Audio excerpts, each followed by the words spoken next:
മാറി നിന്ന് എവിടെയെങ്കിലും ഏതെങ്കിലും ഒരു സഖാവ് എന്റെ പ്രസംഗം കേൾക്കുന്നുവെങ്കിൽ നിങ്ങളെ കൂടി വിലപേശി വിറ്റിട്ടാണ് അയാൾ കേരളത്തിന്റെ മുഖ്യമന്ത്രി കസേരയിൽ തുടരുന്നത് എന്ന് നിങ്ങളോട് പറയാണ്. പ്രിയപ്പെട്ട സഖാക്കളെ, പ്രിയപ്പെട്ട CPI-ക്കാരെ, നിങ്ങളെ പറഞ്ഞു പറ്റിക്കാണ് വീണ്ടും, നിങ്ങളെ ചതിക്കാണ് വീണ്ടും. ആ കരാറിൽ നിന്ന് കേരളത്തിന് പിന്മാറാൻ കഴിയില്ല. അത് ടെർമിനേറ്റ് ചെയ്യാൻ, അതിൽ നിന്ന് പിന്മാറാനുള്ള അധികാരം കേന്ദ്ര സർക്കാരിനാണ്. അതും രണ്ടാം കക്ഷിക്ക് 30 ദിവസം മുമ്പ് നോട്ടീസ് കൊടുത്തിട്ട്. ഇനി അതിൽ ഭേദഗതി വരുത്തുമെന്നാണോ? ഭേദഗതി വരുത്തണമെങ്കിൽ മ്യൂച്വൽ കൺസെന്റ് വേണം. രണ്ടു കൂട്ടരും സമ്മതിക്കണം. പിണറായി വിജയനും ശിവൻകുട്ടിയും ഇവിടെ നിന്ന് ആഗ്രഹിച്ചിട്ട് കാര്യമില്ല. അവിടെ ഇരിക്കുന്ന നരേന്ദ്രമോദിയും ധർമ്മേന്ദ്ര പ്രധാനും തീരുമാനിക്കണം. അവർ വിട്ടുവീഴ്ച ചെയ്യില്ലെന്ന്. കേരളത്തിലെ കുഞ്ഞുങ്ങളുടെ മനസ്സിലേക്ക് വർഗീയത കുത്തിവെക്കാനുള്ള ഒരു അവസരം അവര് പാഴാക്കില്ല എന്നറിഞ്ഞിട്ട് തന്നെയാണ് സഖാവ് നിങ്ങള് ഈ കേരളത്തെ പിന്നിൽ നിന്ന് ചതിക്കുന്ന മട്ടിൽ ആ PM ശ്രീ കരാറിൽ ഒപ്പുവെച്ചത് എന്നാണ്. എന്ന് വെച്ചാൽ ഇനി തിരിച്ചു വരാൻ കഴിയാത്ത, ഇനി വീണ്ടെടുക്കാൻ കഴിയാത്ത വലിയ ഒരു ചതിയിലേക്ക് ഇയാൾ കേരളത്തെ കൊണ്ടുപോയിരിക്കുന്നു എന്നതാണ്. നമ്മുടെ കുട്ടികളുടെ പാഠപുസ്തകങ്ങളിലേക്ക്, നമ്മുടെ കുഞ്ഞുങ്ങളുടെ പാഠപുസ്തകങ്ങളിലേക്ക് RSS നേതാക്കന്മാരെ കുറിച്ചുള്ള പാഠഭാഗങ്ങൾ കടന്നു വന്നാൽ, RSS കുത്തിവെക്കുന്ന വിഷം നമ്മളുടെ പൊന്നുമക്കളുടെ മനസ്സിൽ കളർന്നാൽ എന്ത് സംഭവിക്കുന്ന അറിയോ നിങ്ങൾക്ക്? ഞാൻ ആദ്യം സൂചിപ്പിച്ചതുപോലെ ഞാൻ ഇവിടേക്ക് വരുമ്പോ അവിടെ ഒരു ക്ഷേത്രത്തിന്റെ പേര് കണ്ടു. ആ ക്ഷേത്രത്തിന്റെ ഗോപുരവാതിൽ കണ്ടു. തേഞ്ഞിപ്പാലത്തെ മുസ്ലിം ലീഗിന്റെ പ്രവർത്തകന്മാർ, ഇവിടുത്തെ നീലോൽപ്പാലത്തെ യൂത്ത് ലീഗിന്റെ പ്രവർത്തകന്മാർ, നമ്മള് ആ ക്ഷേത്രത്തിന്റെ മുറ്റത്ത് ഒരു ചെറിയ ചീളുകല്ലും പോലും വീഴാതിരിക്കാൻ കാവലാണ്. നമ്മുടെ പള്ളികൾക്ക്, നമ്മുടെ മിനാരങ്ങൾക്ക് അവരാണ് കാവൽ. അങ്ങനെ സാഹോദര്യത്തോടെ നാം ജീവിച്ച ഈ നാട്ടിൽ നമ്മുടെ മക്കളുടെ മനസ്സിലേക്ക് RSSന്റെ വിഷം കയറി ചെന്നാൽ, ഞാൻ ആദ്യം സൂചിപ്പിച്ചതുപോലെ ഒരു ക്ഷേത്രത്തിന്റെ ഗോപുരവാതിലിൽ I love മുഹമ്മദ് എന്ന് എഴുതി വെച്ചിട്ട് ആ നാട്ടിൽ കലാപം ഉണ്ടാക്കാൻ ശ്രമിക്കുന്ന സംഘപരിവാറുകാരൻ നമുക്കിടയിലും ഉണ്ടായി വരും എന്നതാണ്. ആ വലിയ അപകടത്തിലേക്ക് ഇവർ കേരളത്തെ കൊണ്ടുപോയി. ഇപ്പൊ ചോദിക്കുന്ന ഒരു ചോദ്യം നമ്മളോടൊക്കെ ചോദിക്കും, രാജസ്ഥാനിലെ കോൺഗ്രസ് ഗവൺമെന്റ് ഒപ്പിട്ടില്ലടോ. അല്ലടോ, ഞാൻ ചോദിക്കട്ടെ, രാജസ്ഥാനിലെ കോൺഗ്രസുമായി ഞങ്ങൾ ലീഗിന് എന്താ ബന്ധം? നിങ്ങളൊന്ന് പറയും. ഞങ്ങളവിടെ കോൺഗ്രസിന്റെ കൂടെ ഉണ്ടോ? ഞങ്ങൾക്ക് കോൺഗ്രസ് അവിടെ സീറ്റ് തന്നോ? ഇല്ലല്ലോ. ഞാനിത് ചോദിക്കാൻ കാര്യം, നിങ്ങൾ ഈ പറയുന്ന രാജസ്ഥാനിലെ കോൺഗ്രസ് അവരുടെ വോട്ട് വാങ്ങിയതാരടോ? അവരുടെ വോട്ട് വാങ്ങിയതാരാ? ഇത് ഒപ്പുവെച്ച അശോക് ഗെഹ്ലോട്ടിന്റെ മന്ത്രിസഭയ്ക്ക് പിന്തുണ കൊടുത്തതാരാ? CPM-ന് രാജസ്ഥാനിൽ 2 MLA-മാരുണ്ട്. ആ 2 MLA-മാരും അശോക് ഗെഹ്ലോട്ടിന് പിന്തുണ കൊടുത്തവരാണ്. ഇത്തവണത്തെ പാർലമെന്റിൽ ഈ കേരളത്തിൽ നിന്ന് പോയ രാധാകൃഷ്ണന് പേടിക്കൂട്ടിന് പേടിച്ച് വരച്ചൊറ്റക്കിരിക്കാതിരിക്കാൻ പിന്നെയും 3 പേരുണ്ട്. 2 പേർ തമിഴ്നാട്ടിൽ നിന്ന്, ഒരാൾ രാജസ്ഥാനിൽ നിന്ന്. ജയിച്ചത് ചുറ്റിക്കാരുവാൾ നക്ഷത്രത്തിൽ ജയിച്ച ആളിന്റെ പേര് അംബ്രാറ. അവിടെ CPM-കാരാകെ 10 പേര് തികച്ചില്ല. അംബ്രാറാമിനെ രാജ്യത്തിന്റെ പാർലമെന്റിലേക്ക് വിജയിപ്പിച്ചയച്ചത് രാജസ്ഥാനിലെ കോൺഗ്രസുകാരടോ. രാജസ്ഥാനിലെ കോൺഗ്രസ് ചെയ്തവര് ഞങ്ങളെക്കാൾ മറുപടി പറയാൻ ഉത്തരവാദിത്തം നിങ്ങൾക്ക്. കാരണം ഇന്ത്യൻ യൂണിയൻ മുസ്ലിം ലീഗിന്റെ പെട്ടിയില് രാജസ്ഥാനിലെ കോൺഗ്രസിന്റെ ഒരൊറ്റ വോട്ടില്ല. CPM-ന്റെ പെട്ടിയില് രാജസ്ഥാനിലെ കോൺഗ്രസിന്റെ വോട്ട് 6 ഉണ്ട്. അതിന്റെ കണക്ക് നിങ്ങൾ പറഞ്ഞാൽ മതി, ഞങ്ങളോട് ചോദിക്കണ്ട. ഞാൻ പറയുന്നത്, ഇമ്മട്ടിൽ രാജ്യം പിടിച്ചടക്കാനുള്ള RSSന്റെ അജണ്ട ഈ കേരളത്തിൽ നടപ്പാക്കാൻ അവസരം കൊടുത്തിട്ട് മൂപ്പരെ ബഡായിട്ടായിരുന്നു. അതുകൂടി ഓർക്കണം കേട്ടോ, നമ്മൾ മറന്നു പോകരുത്. ലീഗിന്റെ രാഷ്ട്രീയത്തെ കുറിച്ച് ഞാൻ പഠിക്കാൻ ശ്രമിക്കുമ്പോൾ ഞാൻ ഗുരുസ്ഥാനത്ത് കാണുന്ന ഒരാൾ കൂടിയാണ് അദ്ദേഹം എന്നതുകൊണ്ടാണ് ഇതെന്താണ് പരിപാടി എന്ന് അന്വേഷിക്കാതെ തന്നെ ഇവിടേക്ക് പുറപ്പെട്ടത്. ഓഫീസ് ഉദ്ഘാടനം എന്ന് പറയുമ്പോൾ സ്വാഭാവികമായും മുസ്ലിം ലീഗിന്റെ ഒരു ഓഫീസ് എന്നാണ് വിചാരിച്ചത്. പക്ഷെ ഇവിടെ വരുമ്പോഴാണ് ഈ അടുത്ത കാലത്ത് മെമ്പർഷിപ്പ് പൂർത്തിയാക്കി ഇവിടെ ചുമതല ഏറ്റെടുത്ത മുസ്ലിം യൂത്ത് ലീഗിന്റെ പുതിയ നേതൃത്വം, എൻ്റെ പിന്നിലിരിക്കുന്ന ഈ ചെറുപ്പക്കാർ, അവരുടെ ആദ്യത്തെ ഒരു ദൗത്യം എന്ന നിലക്കാണ് നീരോൽപ്പാലത്ത് ഈ ഓഫീസ് തുടങ്ങിയത് എന്നറിയുമ്പോൾ എനിക്ക് വലിയ സന്തോഷവും അഭിമാനവും ഒക്കെ തോന്നുന്നുണ്ട്.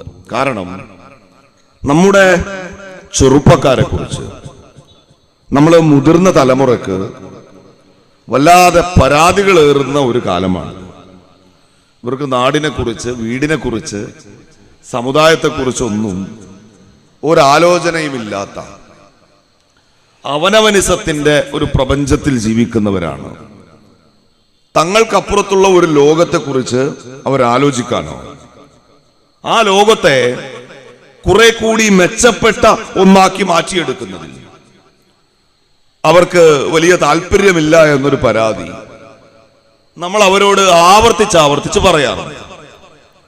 പക്ഷെ ഇവിടെ ഇപ്പോ നമ്മൾ അങ്ങനെ ആക്ഷേപം ചൊരിയുന്ന തലമുറയിലെ പ്രതിനിധികൾ ചേർന്ന് ഇവിടെ ഒരു ഓഫീസ് തുടങ്ങിയിരിക്കുന്നു. ആ ഓഫീസിനെ കുറിച്ച് ഇവിടെ സ്വാഗതം പറയുമ്പോൾ ഇവിടുത്തെ യൂത്ത് ലീഗിന്റെ ആ കുട്ടി പറഞ്ഞു, അതിന് പേരന്വേഷിക്കുമ്പോ രണ്ടാമതൊന്നും ആലോചിക്കേണ്ടി വന്നിട്ടില്ല. കാരണം കാലിക്കറ്റ് സർവകലാശാല തലയുയർത്തി പിടിച്ചു നിൽക്കുന്ന ഈ കുന്നിൻ ചെരുവിൽ, ഈ നാട്ടിൻപുറത്ത് മുസ്ലിം ലീഗിനും യൂത്ത് ലീഗിനും ഒരു ഓഫീസ് വേണം എന്ന് നമ്മൾ തീരുമാനിക്കുമ്പോ ആ ഓഫീസിന് പേര് പരതി പോവേണ്ടതില്ല. നവോത്ഥാനത്തിന്റെ, സാംസ്കാരിക വിദ്യാഭ്യാസ മുന്നേറ്റത്തിന്റെ, രാഷ്ട്രീയ ശാക്തീകരണത്തിന്റെ, കേരളത്തിലെ മുസ്ലിം സമുദായത്തിന്റെ അതിജീവന സമരത്തിന്റെ ചരിത്രം രണ്ടു വാക്കുകളിലേക്ക് ചുരുക്കി എഴുതുക എന്നാര് പറഞ്ഞാലും CHM അല്ലാതെ അത് ചുരുക്കി എഴുതാൻ കഴിയില്ല എന്ന ബോധ്യം നമുക്കുണ്ട് എന്നതുകൊണ്ട് തന്നെ ഈ ഓഫീസ്, ഇതിന്റെ നാമകരണം, ഇതൊക്കെ നമുക്ക് ആവേശം നൽകുന്ന കാഴ്ചകളാണ്. അതോടൊപ്പം നമ്മളിവിടെ രണ്ടു ചെറുപ്പക്കാര് ഹാരാർപ്പണം നടത്തി. അവര് ഒരു സമരത്തിൽ പങ്കെടുത്തവരാണ്. ആ സമരം നമുക്കറിയാവുന്നതുപോലെ ഈ സർവകലാശാല കേന്ദ്രീകരിച്ച് SFI നടത്തിവരുന്ന ഏകാധിപത്യത്തിനെതിരെ, അവരുടെ വോട്ട് ചോരിക്കെതിരെ, ഈ കേരളത്തിലെ സർക്കാർ സംവിധാനങ്ങളെ നോക്കുകുത്തിയാക്കി നിർത്തിക്കൊണ്ട്, അവരെ സംരക്ഷകരാക്കി നിർത്തിക്കൊണ്ട് കേരളത്തിന്റെ ക്യാമ്പസ് ജനാധിപത്യത്തെ കീഴടക്കുന്ന സംഘപരിവാറിന്റെ വോട്ട് ചോരിയുടെ കേരള മോഡൽ ഈ കേരളത്തിലെ ക്യാമ്പസുകളിൽ നടത്തുന്ന SFIക്കെതിരെ നേർക്കുനേരെ നിന്ന് പൊരുതിയതിനാണ് ആ ചെറുപ്പക്കാർക്ക് ജയിലിൽ കഴിയേണ്ടി വന്നത്. ഞാൻ പറഞ്ഞത്, ഈ ഓഫീസ് കേന്ദ്രീകരിച്ച് നടക്കേണ്ടുന്ന പ്രധാനപ്പെട്ട പ്രവർത്തനം, നിങ്ങളുടെ ഈ ഓഫീസിന്റെ പേര്, നിങ്ങളുടെ ഈ ഓഫീസ് നിലനിൽക്കുന്ന പ്രദേശം, അതിന്റെ ഉദ്ഘാടന സമ്മേളനത്തിൽ നമ്മുടെ ആദരവേറ്റുവാങ്ങിയ രണ്ടു ചെറുപ്പക്കാർ, ഈ പ്രതീകങ്ങളാകെ ഇവിടുത്തെ മുസ്ലിം യൂത്ത് ലീഗിന്റെ പ്രവർത്തകരോട് പറയുന്ന വളരെ പ്രധാനപ്പെട്ട ഒരു കാര്യം. സ്വാഭാവികമായും ഇവിടെ ലീഗിന്റെ ഒരു ഓഫീസ് തുറക്കുമ്പോൾ അത് റിലീഫ് പ്രവർത്തനങ്ങളുടെ കേന്ദ്രമാവുക എന്നത് സ്വാഭാവികമാണ്. ഞാൻ നിങ്ങളോട് വീണ്ടും പറയുന്നു, ഈ ഓഫീസിന്റെ ഈ പടികൾ കയറി ഒരാൾ ഒരു സഹായം തേടി വന്നാൽ ആ മനുഷ്യനെ വെറും കൈയോടെ ഇവിടുത്തെ മുസ്ലിം ലീഗിന്റെ, യൂത്ത് ലീഗിന്റെ പ്രവർത്തകർ മടക്കി അയക്കില്ല എന്ന് എനിക്ക് ഉറപ്പാണ്. കാരണം അത് നമ്മുടെ സംഘടനാ ശരീരത്തിൽ, നമ്മുടെ രാഷ്ട്രീയ പ്രവർത്തനത്തിന്റെ സംസ്കാരത്തിൽ, ഒരു മുസ്ലിം ലീഗ് പ്രവർത്തകന്റെ ഖൽബിൽ അത് ഉരുകിച്ചേർന്ന ഒന്നാണ്. റിലീഫ് പ്രവർത്തനങ്ങൾ എന്ന് പറയുന്നത് നമ്മോട് ആരും ആഹ്വാനം ചെയ്തിട്ട് നാം നടത്തുന്നതല്ല.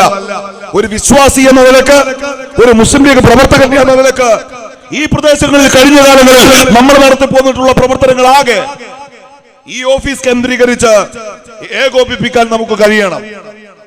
പക്ഷെ ഞാൻ നിങ്ങളോട് പറയുക, ഈ കാലഘട്ടത്തിൽ ഏറ്റെടുക്കേണ്ട അതിനേക്കാൾ വലിയ ഒരു ദൗത്യം എന്ന് പറയുന്നത് നാം ഈ കാലഘട്ടത്തിൽ നടത്തേണ്ടുന്ന രാഷ്ട്രീയ സമരമാണ്.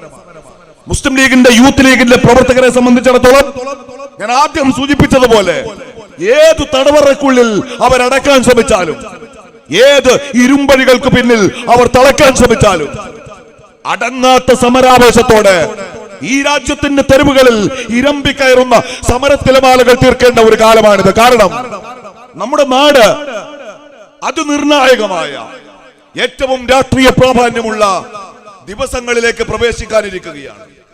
നമ്മുടെ രാജ്യത്തിന്റെ ഒരു പ്രത്യേകത, ഇന്ത്യയുടെ ജനാധിപത്യം നിരന്തരം ചലനാത്മകമായ ഒന്നാണ് എന്നതാണ്. നമ്മുടെ രാജ്യത്തിന്റെ ഒരു പ്രത്യേകത ശ്രദ്ധിച്ചാൽ, ഇപ്പോ നമുക്കറിയാം കേരളത്തിൽ തദ്ദേശ സ്വയംഭരണ സ്ഥാപനങ്ങളിലേക്കുള്ള തെരഞ്ഞെടുപ്പ് നടക്കാനിരിക്കുന്നു. തൊട്ടു പിന്നാലെ നമ്മൾ നിയമസഭാ തെരഞ്ഞെടുപ്പിലേക്ക് പോകും. എന്നാൽ കേരളത്തിൽ തദ്ദേശ സ്വയംഭരണ സ്ഥാപനങ്ങളിലേക്കുള്ള തെരഞ്ഞെടുപ്പ് നടക്കുന്ന ഈ സമയം നമ്മുടെ രാജ്യത്തെ ഏറ്റവും പ്രധാനപ്പെട്ട ഒരു സംസ്ഥാനത്ത് ബീഹാറിൽ അവിടുത്തെ അസംബ്ലി തെരഞ്ഞെടുപ്പ് നടക്കുക. എന്നാൽ അടുത്ത മാസം മഹാരാഷ്ട്രയിൽ ലോക്കൽ ബോഡി തെരഞ്ഞെടുപ്പ് നടക്കും.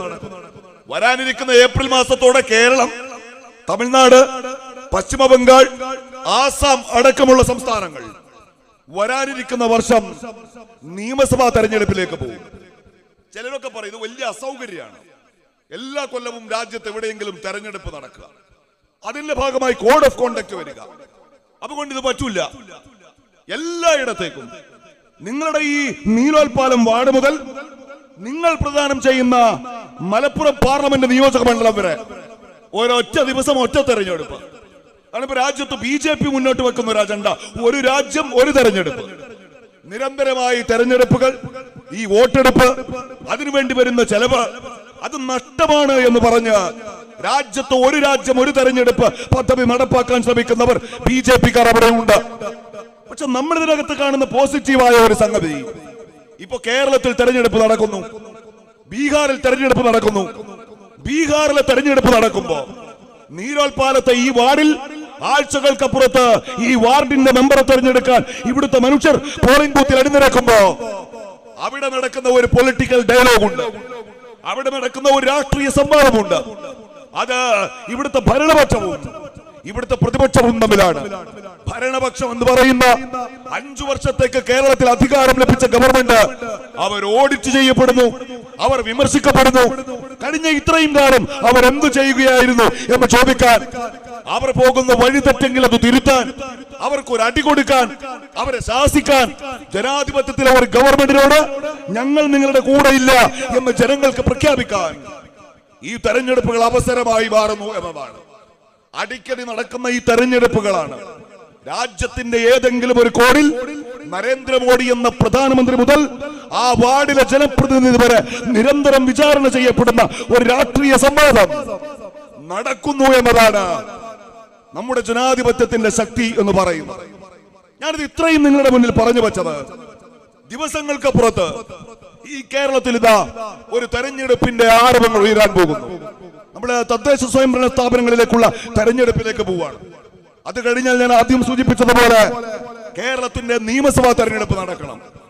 ഞാൻ ആദ്യം പറഞ്ഞ നിരന്തരം സംവാദാത്മകമാകുന്ന ഇപ്പൊ കേരളത്തിന്റെ ഒരു ഉദാഹരണം പരിശോധിച്ചാൽ, കഴിഞ്ഞ ഏതാണ്ട് 5 വർഷക്കാലമായി കേരളത്തിൽ അധികാരത്തിലിരിക്കുന്ന പിണറായി സർക്കാർ, ആ സർക്കാരിനെ ഓഡിറ്റ് ചെയ്യുമ്പോ ആ സർക്കാരിന്റെ 5 വർഷവും ഓഡിറ്റ് ചെയ്യപ്പെടണം.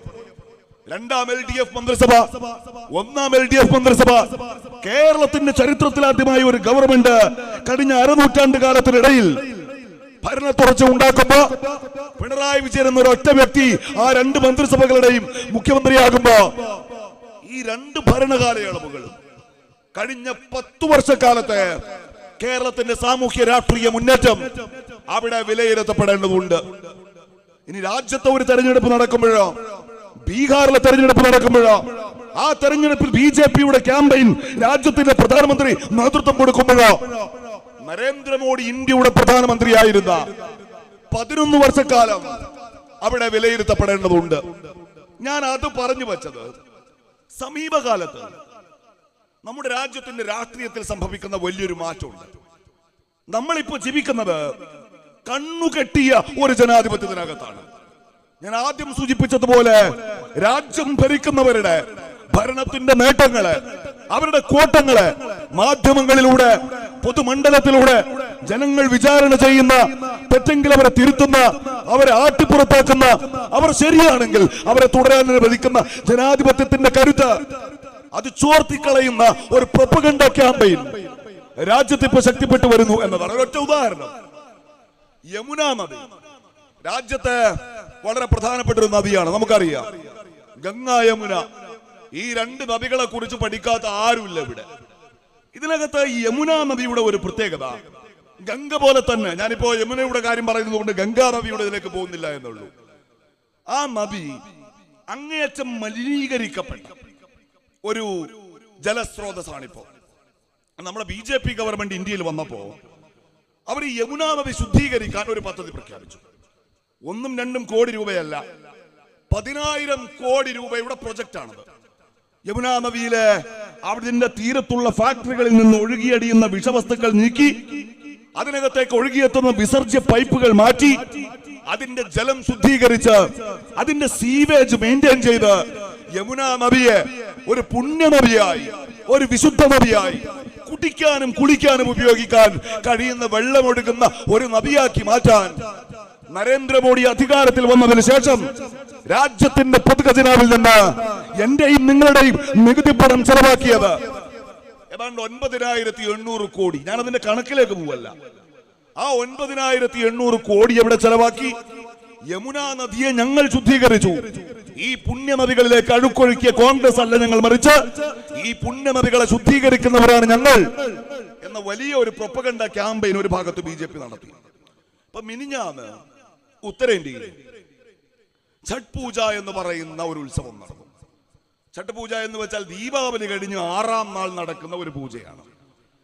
സൂര്യഭഗവാന്റെ പെങ്ങളാണ് ഈ ഛഠ് ദേവി. അവരെ പൂജിപ്പിക്കുന്ന പൂജ എന്തോ ആയിക്കോട്ടെ. അത് നടക്കുമ്പോ അത് ആഘോഷിക്കുന്ന ഹൈന്ദവ സമൂഹത്തിൽപ്പെട്ട ധാരാളം പേർ ബീഹാറിലുണ്ട്. ബീഹാറിൽ തെരഞ്ഞെടുപ്പ് നടക്കുകയാണ്. നമ്മുടെ പ്രധാനമന്ത്രിയുടെ ഒരു പ്രത്യേകത നമുക്കറിയാലോ. തെരഞ്ഞെടുപ്പ് വന്നാൽ കാറ്ററിഞ്ഞ് തൂറ്റാൻ മൂപ്പരെ കണ്ടിട്ടേ ഉള്ളൂ രാജ്യത്ത് വേറെ ആരും. മൂപ്പര് ചിലപ്പോ ഒറ്റക്ക് പോയി തപസ്സിരിക്കും, ചിലപ്പോ മൂപ്പര് ആകാശത്തുകൂടി പറന്നു കളയും, ചിലപ്പോ സൈനികരുടെ വേഷത്തിൽ വന്നു കളയും, ചിലപ്പോ തലപ്പാവ് ധരിക്കും, ചിലപ്പോ സിഖുകാരുടെ തലപ്പാവ് ധരിച്ചു കളയും. സാരി ഉടുക്കാത്ത, തലയിൽ നിങ്ങൾ വെച്ച പോലത്തെ തൊപ്പി വെക്കാത്ത ഈ 2 പണി എടുക്കാൻ ബാക്കിയുള്ളൂ. ഒന്ന്, മൂപ്പര് തെരഞ്ഞെടുപ്പ് കാലത്ത് സാരി ഉടുത്ത് വരുന്നത് നമ്മൾ കണ്ടിട്ടില്ല. രണ്ടാമത്തേത്, ഇസ്ലാമിക അടയാളമുള്ള ഒരു തലപ്പാവ് മൂപ്പര് ധരിച്ചും കണ്ടിട്ടില്ല. ബാക്കി എല്ലാ പണിയും മൂപ്പരെടുക്കും. ഈ വെള്ളിമൂങ്ങ സിനിമയിൽ പറഞ്ഞ പോലെയാണ് തെരഞ്ഞെടുപ്പ് കാലത്ത് നരേന്ദ്രമോദി. മരിച്ച വീട്ടിൽ പോയാൽ പൊട്ടിക്കിടക്കണം, നിക്കാഹ് നടക്കുന്ന വീട്ടിൽ പോയാൽ പുയ്യാപ്ലയാവണം എന്ന മട്ടിലാണ്.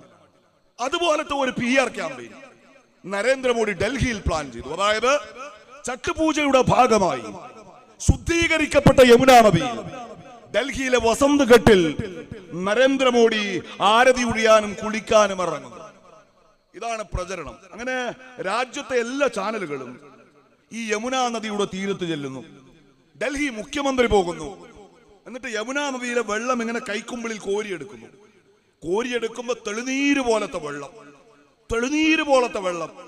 ആ വെള്ളം ഇങ്ങനെ കോരിയെടുത്തിട്ട് ഇതാ പറയുന്നു, വിശ്വഗുരുവായ ഹൈന്ദവ സമുദായത്തിന്റെ പുതിയ അവതാര പുരുഷനായ രാജ്യത്തിന്റെ രക്ഷകനായ നരേന്ദ്രമോദി യമുനാ നദിയെ ശുദ്ധീകരിച്ചിരിക്കുന്നു. ഇത് കോൺഗ്രസിനെ കൊണ്ട് കഴിഞ്ഞോ എന്നാണ് ചോദ്യം. ആ വീഡിയോ രാജ്യത്തെ ദേശീയ മാധ്യമങ്ങൾ ഒരു ദിവസം ഉച്ചവരെ നിരന്തരം പ്രചരിപ്പിച്ചുകൊണ്ടിരിക്കെ ഇന്ത്യയിലെ ഒരു ചാനൽ, അവരെ ഇപ്പോ ഒരു ക്യാമറ അവിടെ വെച്ചിട്ടുണ്ടല്ലോ, ആ ക്യാമറ ഇപ്പൊ എന്റെ നേരെയാണ് ഫോക്കസ് ചെയ്യുന്നത്. ഈ ചാനൽ എന്ത് ചെയ്തു? ഈ ചാനൽ യമുനാ നദിക്കരയിൽ വസന്ത് കുണ്ടിൽ ഒരു ഹെലികാം ഉപയോഗിച്ചു. ഹെലികാം ഉപയോഗിച്ചപ്പോ കണ്ട കാഴ്ച, ഈ യമുനാ നദിയുടെ ഒരു ഭാഗം ഇവര് മണ്ണിട്ട് വേർതിരിച്ചെടുത്തു. എന്നിട്ട് തീരത്തോട് ചേർന്ന് അവിടെ ബിസ്ലറി വാട്ടർ കൊണ്ടുവന്നൊഴിച്ചു. എന്നിട്ട് ആ ബിസ്ലറി വാട്ടർ കൊണ്ടുവന്നൊഴിച്ച് തയ്യാറാക്കിയ ആ കടവിൽ നരേന്ദ്രമോദി നീരാടാൻ ഇറങ്ങുന്നത് ചിത്രീകരിച്ച് രാജ്യം മുഴുവൻ പ്രചരിപ്പിച്ച് അത് ബീഹാറികളെ കാണിച്ച് അവർക്ക് വോട്ട് പിടിക്കണം. പക്ഷെ ഈ വീഡിയോ പുറത്തു വന്നതോടെ കള്ളി പൊളിഞ്ഞു എന്നാണ്. മോഡി അവിടെ കുളിക്കാനും വന്നില്ല, ആ ഫോട്ടോയും നമ്മൾ കണ്ടില്ല. കാരണം കറുത്ത് വിഷപ്പത പുകഞ്ഞ് ചെളിയും ചേറുമായി മനുഷ്യ വിസർജ്യങ്ങൾ കലങ്ങിയൊഴുകുന്ന യഥാർത്ഥ യമുനാ നദിക്കരികിൽ ബിസ്ലറി വാട്ടർ ഉപയോഗിച്ച് തടയണ കെട്ടിത്തിരിച്ച ആ പൂളിൽ നരേന്ദ്രമോദിയുടെ നാടകം നടക്കാതിരിക്കാൻ കാരണമായത് രാജ്യത്തെ ചില നട്ടല് പണയം വെച്ചിട്ടില്ലാത്ത മാധ്യമങ്ങൾ അവര് തയ്യാറായി എന്നതുകൊണ്ട്. ഞാൻ പറഞ്ഞത്, ഞാൻ ദേശീയ രാഷ്ട്രീയത്തിലേക്ക് വിശദമായിട്ട് പോവല്ല. ഡൽഹിയിൽ ഓരോ കാര്യത്തിലും നരേന്ദ്രമോദി ചെയ്യുന്ന അപകടം ഇതാണ്. ഒരു കെട്ടുകാഴ്ച ഉണ്ടാക്കുക, ഒരു പ്രതീതി സൃഷ്ടിക്കുക. ആ പ്രതീതിയുടെ മറവിൽ ഈ രാജ്യത്തെ വർഗീയത വിതച്ച് അതിന്റെ മറവിൽ ഈ രാജ്യത്തെ കൊള്ളയടിക്കാൻ നമ്മള് വർഗീയ കോർപ്പറേറ്റുകൾ അനുവദിക്കുക എന്നതാണ്. ഇന്നിപ്പോ ഉത്തർപ്രദേശിലെ അലിഗഡിൽ നടന്ന ഒരു സംഭവം, അവിടുത്തെ ക്ഷേത്രങ്ങളുടെ ചുവരുകളിൽ ഇന്ന് ഐ ലവ് മുഹമ്മദ് എന്നൊരു എഴുത്ത് പ്രത്യക്ഷപ്പെടുന്നു. നിങ്ങൾക്കറിയാം, കഴിഞ്ഞ നബിദിനത്തോടനുബന്ധിച്ച് ഈ ഐ ലവ് മുഹമ്മദ് ക്യാമ്പയിനുമായി ബന്ധപ്പെട്ട് ഉത്തർപ്രദേശിൽ 4000-ലേറെ മുസ്ലിം ചെറുപ്പക്കാർ അറസ്റ്റ് ചെയ്യപ്പെട്ടിട്ടുണ്ട്. ബറേലിയിലടക്കം നിരവധി മനുഷ്യരുടെ വീട് അവിടുത്തെ UP ഗവൺമെന്റ് ഇടിച്ചു തകർത്തിട്ടുണ്ട്. ഐ ലവ് മുഹമ്മദ് എന്ന അങ്ങാടിയിൽ എഴുതി വെച്ചതിന്റെ പേരിൽ ആയിരക്കണക്കിന് ചെറുപ്പക്കാർ ജയിലിലടക്കപ്പെട്ട, നിരവധി കേസുകൾ ഫയൽ ചെയ്യപ്പെട്ട, നിരവധി പേർക്ക് വീട് നഷ്ടപ്പെട്ട ഒരു വലിയ വർഗീയ കലാപത്തിന്റെ അന്തരീക്ഷത്തിൽ UP നിൽക്കുമ്പോ ഉത്തർപ്രദേശിലെ അലിഗഡ് എന്ന രാജ്യത്തിന്റെ മുസ്ലിം ചരിത്രത്തിലെ പ്രധാനപ്പെട്ട അടയാളങ്ങൾ പേര് നിൽക്കുന്ന ഒരു പ്രദേശത്ത് അവിടുത്തെ ക്ഷേത്രങ്ങളുടെ ചുവരിൽ ഐ ലവ് മുഹമ്മദ് എന്ന് എഴുതി വെച്ചാലോ അവിടെ ഒരു കലാപം ഉണ്ടാകാൻ, ആ കലാപം ആളിപ്പടരാൻ, UPയിൽ മുഴുവൻ വ്യാപിക്കുന്ന ഈ രാജ്യത്തിന്റെ സ്വൈര്യവും സമാധാനവും കെടുത്തുന്ന വലിയൊരു വർഗീയ കലാപമായി അത് മാറാൻ മിനിറ്റുകൾ വേണ്ട. അവിടെ സ്വാഭാവികമായും എഴുതി വെച്ചപ്പോ UP പോലീസ് ആദ്യം ഓടിയെത്തി 12 മുസ്ലിം ചെറുപ്പക്കാരെ അറസ്റ്റ് ചെയ്തു. ഇന്ന് രാവിലെ 12 മുസ്ലിം ചെറുപ്പക്കാരെ അറസ്റ്റ് ചെയ്തു. ആ ക്ഷേത്രത്തിന്റെ ചുവരിൽ ഐ ലവ് മുഹമ്മദ് എന്ന് എഴുതി വെച്ചത് ആ പ്രദേശത്തെ 12 മുസ്ലിം ചെറുപ്പക്കാരാണ്. ആ ചെറുപ്പക്കാരെ ഉത്തർപ്രദേശിലെ പോലീസ് ഇത് അറസ്റ്റ് ചെയ്തിരിക്കുന്നു എന്ന വാർത്ത UP മുഴുവൻ പരക്കാൻ തുടങ്ങുമ്പോ ഒരു വലിയ കലാപത്തിലേക്ക്, ഒരു വലിയ സംഘർഷത്തിലേക്ക്, ഒരു വലിയ മുസ്ലിം വംശഹത്യയിലേക്ക് UP നീങ്ങുമ്പോ ദൈവം അല്ലാഹു ആ രാജ്യത്തെ രക്ഷിച്ചു, ആ നാടിനെ രക്ഷിച്ചു എന്നാണ്. ഉത്തർപ്രദേശിലെ പോലീസ് അപ്പോഴേക്കും അവരെ യഥാർത്ഥ 4 പ്രതികൾ അറസ്റ്റ് ചെയ്തു. സീഷാൻ കുമാർ എന്ന് പേരുള്ള ഒരു സംഘപരിവാറുകാരനാണ് ഈ പ്രവൃത്തി ചെയ്തത് എന്നാണ് നമ്മൾ ആരോപിക്കുന്നതല്ല. UPയിലെ പോലീസ് ആ 4 ചെറുപ്പക്കാരെ ഇന്ന് അറസ്റ്റ് ചെയ്തിരിക്കുന്നു. ഏറ്റവും രസം അവരെ കണ്ടുപിടിച്ചതാണ്. ഈ മുഹമ്മദ് എന്ന് എഴുതിയപ്പോ 10 10 സ്പെല്ലിംഗ്. എഴുതാനും വായിക്കാനും അറിയാത്തവർ ആര് എന്ന അന്വേഷണത്തിൽ നിന്നാണ് ഈ അന്വേഷണം ഈ സംഖ്യകളിലേക്ക് എത്തിയത് എന്നാണ്. അവരെ കണ്ടുപിടിച്ചില്ലായിരുന്നുവെങ്കിൽ, അവർ നിയമത്തിന്റെ മുന്നിൽ വന്നില്ലായിരുന്നുവെങ്കിൽ, ഇന്ന് അസ്തമിക്കുന്ന ഈ വൈകുന്നേരവും നേരത്തെ അറസ്റ്റ് ചെയ്യപ്പെട്ട 12 മുസ്ലിം ചെറുപ്പക്കാരാണ് ആ ക്ഷേത്രത്തിന്റെ മതിലുകളിൽ ഐ ലവ് മുഹമ്മദ് എന്ന് എഴുതി വെച്ചതെന്ന് ഉത്തർപ്രദേശ് വിശ്വസിച്ചു പോയെങ്കിൽ ആ നാടിന്റെ തെരുവുകൾ, ആ നാടിന്റെ നഗരങ്ങൾ കത്തിയമരുമായിരുന്നു എന്നതാണ്. അതായത് എല്ലായിടത്തും ഈ വർഗീയ രാഷ്ട്രീയത്തിന്റെ പഴുതുകൾ തേടുക. മറുഭാഗത്ത് രാജ്യത്തെ ഏറ്റവും വലിയ മുതലാളി നരേന്ദ്രമോദിയുടെ ഇഷ്ടക്കാരൻ ഗൗതം അദാനി. നമ്മൾ വിചാരിക്കും അയാൾ വലിയ പൈസക്കാരനാണ്. അല്ല കേട്ടോ, പൊട്ടിപ്പാളീസായിക്കൊണ്ടിരിക്കുകയാണ് അദാനി.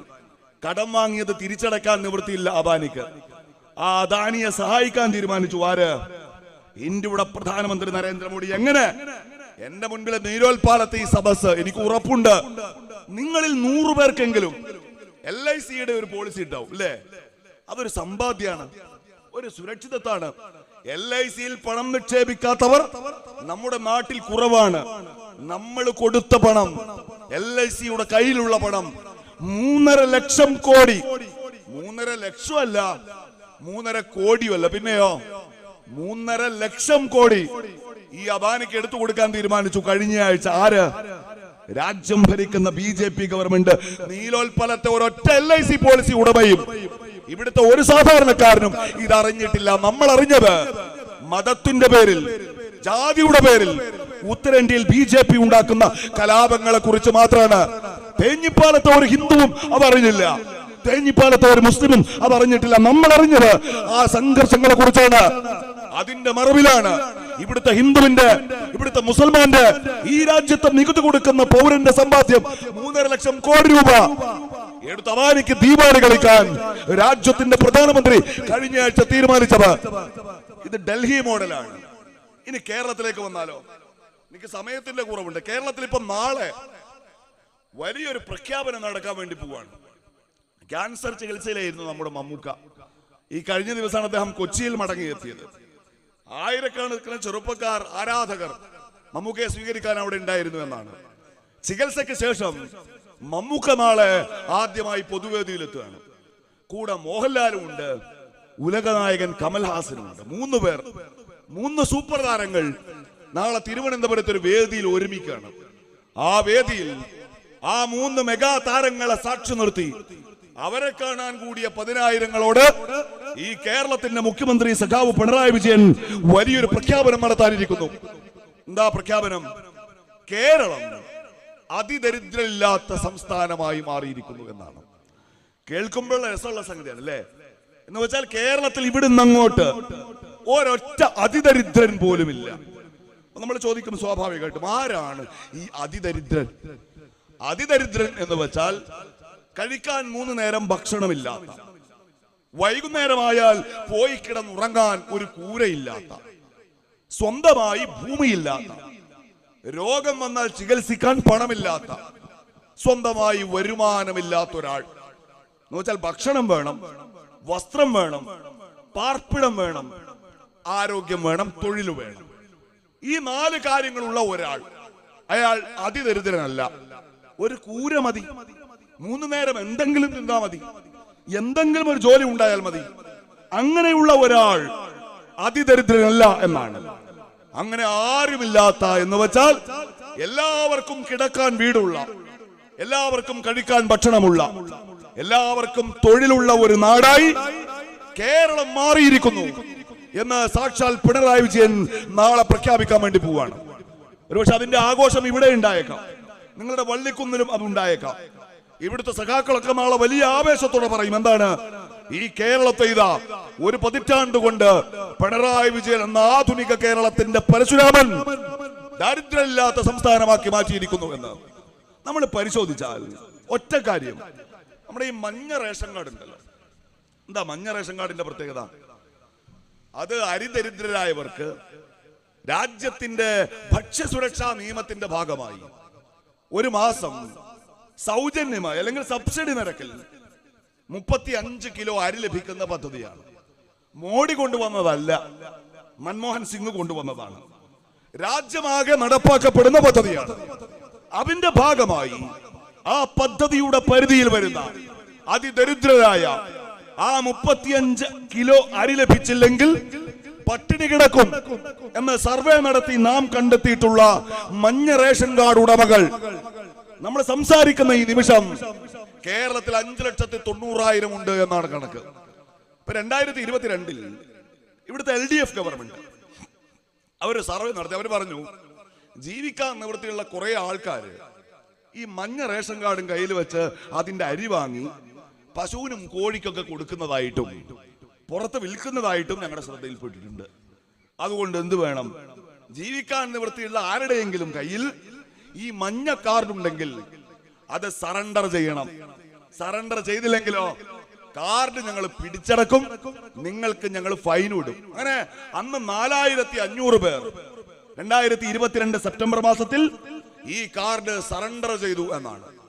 എന്നിട്ട് ഈ കഴിഞ്ഞ വർഷം 2024 ഏതാണ്ട് കൃത്യം 1 വർഷം മുൻപ് ഇതേ കേരളത്തിലെ പിണറായി സർക്കാർ ഈ മഞ്ഞ റേഷൻ കാർഡ് ഉടമകളുടെ ഒരു KYC നടത്തി, അവരുടെ ഒരു മസ്റ്ററിംഗ് നടത്തി.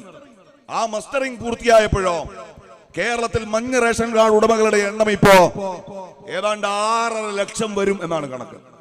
എന്ന് വെച്ചാൽ ഇവരുടെ ഗവൺമെന്റ് അധികാരത്തിൽ വരുമ്പോ മഞ്ഞ റേഷൻ കാർഡ് ഉപയോഗിച്ച് കേന്ദ്ര പദ്ധതിയുടെ ഭാഗമായി കിട്ടിയ 35 കിലോ സൗജന്യ അരിയും കൊണ്ട് കേരളത്തിൽ ജീവിച്ച കുടുംബങ്ങളുടെ എണ്ണം 5,90,000 ആയിരുന്നെങ്കിൽ ഈ കഴിഞ്ഞ വർഷത്തെ മസ്റ്ററിംഗ് പൂർത്തിയാകുമ്പോഴോ അത് 60,000 കൂടി 6.5 ലക്ഷം പേരിലേക്ക് എത്തിയിരിക്കുന്നു എന്നാണ്. അത് അവിടെ നിൽക്കട്ടെ. മറുഭാഗത്തോ ഇവര് പറയുന്നത് 66,000 പേരെ ഞങ്ങൾ തെരഞ്ഞെടുത്തു. അവരിൽ ചിലർക്ക് വീടില്ല, ചിലർക്ക് ഭൂമിയില്ല, ചിലർക്ക് ജോലിയില്ല, ചിലർക്ക് കഴിക്കാൻ ഭക്ഷണമില്ല. ഞങ്ങൾ ഇതെല്ലാം കൊടുത്തു. അവിടുത്തെ കുട്ടികൾക്ക് പഠിക്കാൻ സ്കോളർഷിപ്പ് കൊടുത്തു. അതിൽ നിന്ന് വീടില്ലാത്ത 5,000 പേർക്ക്, ശ്രദ്ധിച്ചു കേൾക്കണം കേട്ടോ, ഞാനിതൊരു അല്പം ഡീറ്റെയിൽ ആയിട്ട് പറയുന്നത്.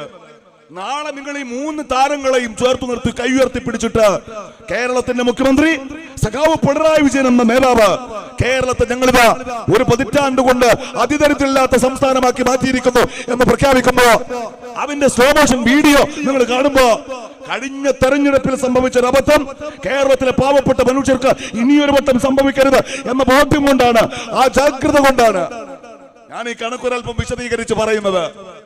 അപ്പൊ 66,000 പേരെ തെരഞ്ഞെടുത്തു. അതിൽ 5,500 പേർക്ക് വീടുണ്ടായിരുന്നില്ല. ഞങ്ങൾ അവർക്ക് വീട് കൊടുത്തു. 1000 പേർ അഗതികളായിരുന്നു, അവരെ നോക്കാൻ ആരുമില്ല, അവരൊറ്റക്കാണ്, ഏകാംഗ കുടുംബമാണ്, ഒറ്റത്തടി നമ്മൾ പറയുമല്ലോ. ഈ ഒറ്റത്തടിയായ 1,500 മനുഷ്യരെ ഞങ്ങൾ ഷെൽട്ടർ ഹോമുകളിലാക്കി. അങ്ങനെ 66,000 അതിദരിദ്രരെ കൂടി ഞങ്ങൾ രക്ഷിച്ചു. അപ്പൊ അതിനകത്ത് എത്ര പേർക്കാണ് നമ്മൾ വീട് കൊടുത്തത്? 5,000 പേർക്ക് അല്ലേ? ആ 5,000 പേർക്ക് കൂടി വീടായാൽ അതിദരിദ്രരഹിത കേരളത്തിൽ ഇനി എന്താ ബാക്കി?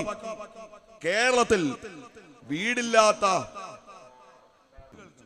ഈ അതിദരിദ്രരിൽ 5000 പേർക്ക് വീട് കൊടുത്തു എന്ന് വെച്ചാൽ നാളെ ലോകമറിയുന്ന 3 സിനിമാ താരങ്ങളെ സാക്ഷി നിർത്തി പിണറായി വിജയൻ എന്ന കേരളത്തിന്റെ ബഡായി മുഖ്യമന്ത്രി കേരളത്തിന് ദരിദ്രരില്ല എന്ന് പ്രഖ്യാപിക്കുമ്പോ ഈ ലൈഫ് മിഷൻ പദ്ധതിയിൽ നിങ്ങൾ വാങ്ങിവെച്ച അപേക്ഷകളോ ഇപ്പോഴും ഉണ്ടല്ലോ 2.25 ലക്ഷം അപേക്ഷകൾ.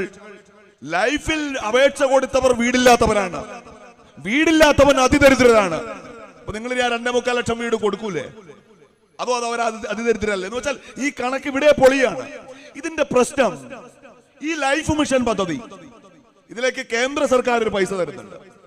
കേരളത്തിലെ ഏതാണ്ട് 6 ലക്ഷത്തിനപ്പുറം വരുന്ന മഞ്ഞ റേഷൻ കാർഡുള്ള 35 കിലോ അരി സൗജന്യമായി ലഭിക്കുന്ന ആ പദ്ധതി, അത് കേന്ദ്രത്തിലെ BJP ഗവൺമെന്റിന്റെ പദ്ധതിയാണ്. ആ വിദ്വാൻമാരുടെ സ്വഭാവം നമുക്കറിയാം.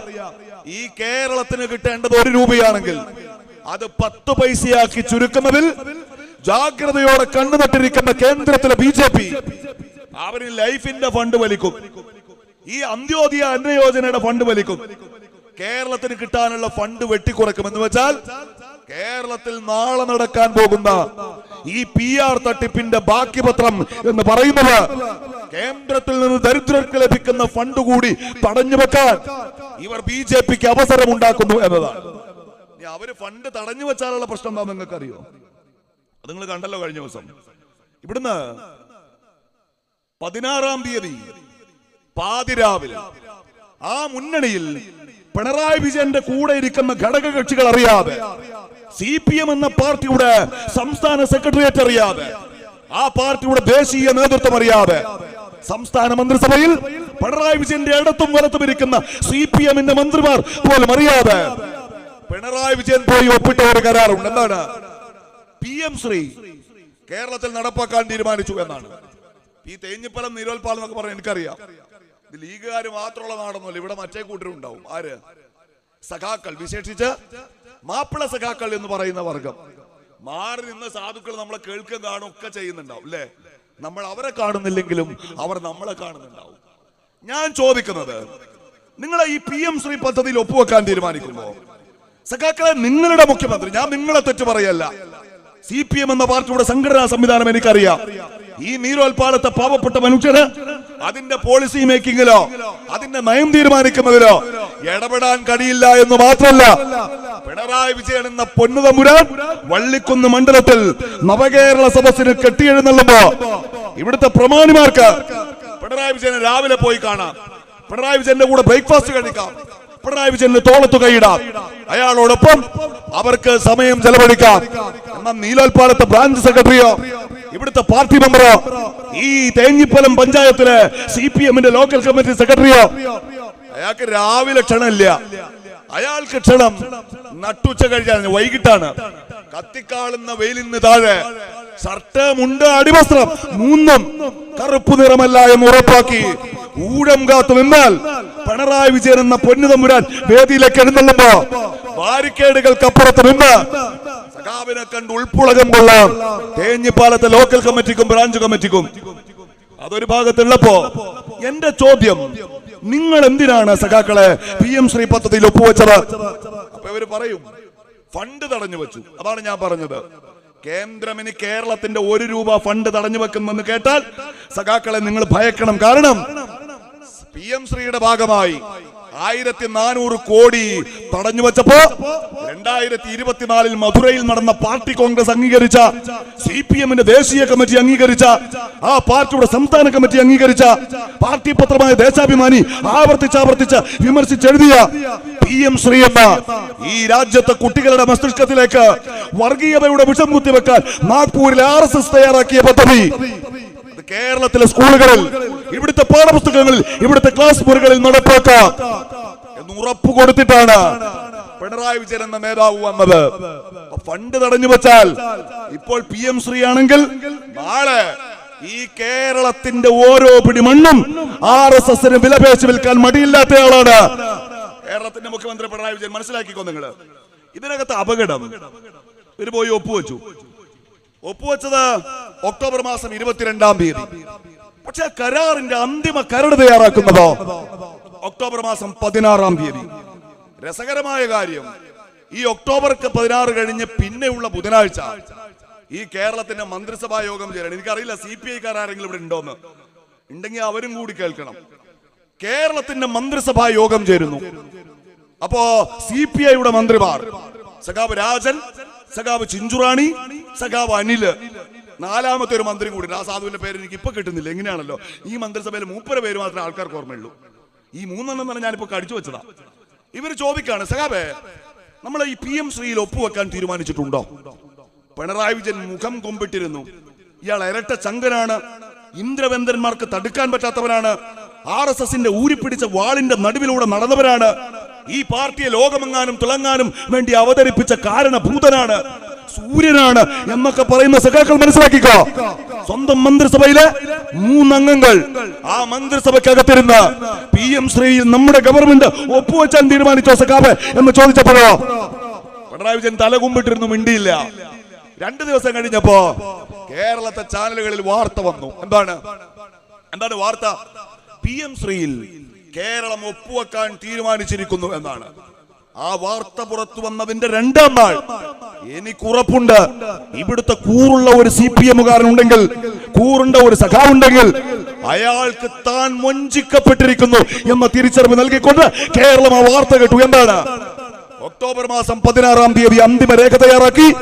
ഒക്ടോബർ 22-ന് കേരളത്തിന്റെ വിദ്യാഭ്യാസ സെക്രട്ടറി വാസുകി IAS ഡൽഹിയിൽ പോയി ആ കരാർ ഒപ്പുവെച്ചിരിക്കുന്നു എന്നാണ്. എന്നാ പിറ്റേ ദിവസത്തെ മന്ത്രിസഭാ യോഗത്തിൽ CPI-ക്കാർ ചോദിക്കുമ്പോ പറയണ്ടേ? പാവം ആ ഗോവിന്ദ മാഷോടെങ്കിലും പറയണ്ടേ? ഡൽഹിയിൽ ഇരിക്കുന്ന MA ബേബിയോട് പറയണ്ടേ?